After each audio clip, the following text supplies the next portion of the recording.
Сыртқы істер министрлігі Кабулда лаңкестердің қолынан қаза тапқан бизнесмен отандасымыздың денесін елге жеткізудің жолын қарастырып жатыр. Ресми мәліметке қарағанда астаналық кәсіпкер ауған жеріне былтыр қараша айында іскерлік байланыс орнату мәселелерімен барыпты. Естеріңізге салсақ, отандасымыз лаңкес шабуыл кезінде қаза тапқан болатын.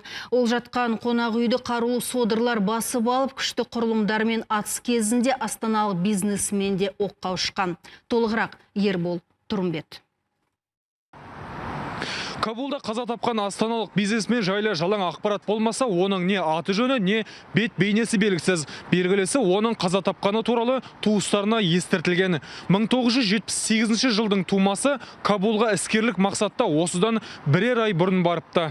Бірақ отандасымыз жатқан қонақ үй сенбі күні кешкісін қанқұйлы ұрыстың астында қалыпты.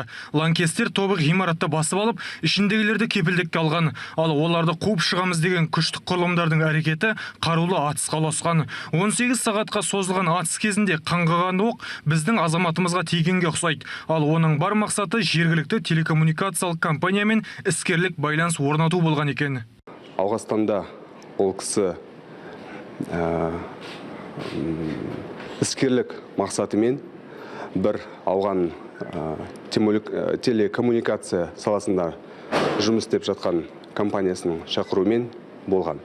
Қарулы қақтығыста барлығы 126 адам құтқарылған, ал шабуылды әуелде Талибан ұйымы өз мойнына алды деген ақпарат тараған болатын. Бірақ Ауғанстанның ішкі істер министрлігі таратқан мәліметке сәйкес, бүлікшілер Хаққани деп аталатын ұйымның өкілдері болған көрінеді. Қарулы қақтығыстан барлығы 14 шетел азаматы мен 4 ауған көз жұмған. Соның бірі біздің отандасымыз болып отыр.